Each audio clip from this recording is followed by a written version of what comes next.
HSM je IT firma, na tržištu smo 30 godina, imamo 30 zaposlenika, 2 ureda, osnovani smo u Zagrebu i imamo još i podružnicu u Beogradu. I ove godine ciljamo dostići 10 milijuna eura prihoda.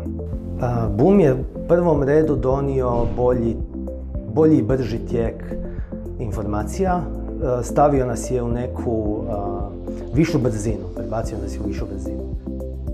To postižemo kroz alate kao što su organizacija redovnih dnevnih stand-upa, tjednih sastanaka, semafora kroz koje se vide podaci koje ljudi trebaju vidjeti.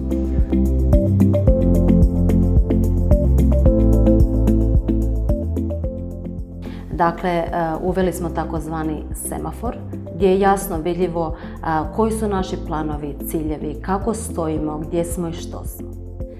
Nakon ovih radionica napokon smo dobili zapravo matematičku formulu za isplatu bonusa.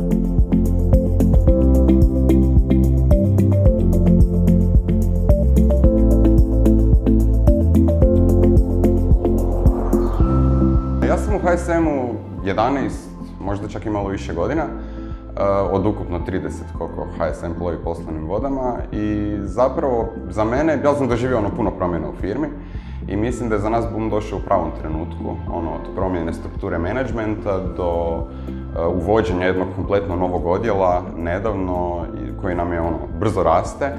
I Boom nam je svakako donio jako puno pozitivnih promjena i zapravo nam omogućio da se puno lakše nosimo sa svim tim što se događa trenutno. Znači, ta uključivost, otvorenost u komunikaciji i svemu koju nam je Boom donio, zapravo stvarno svakom od nas, bili tu godinu ili 11, ili kolega koji je tu preko 20, pratit ću od samih začetaka firme, stvarno ti donesu osjećaj da si važan.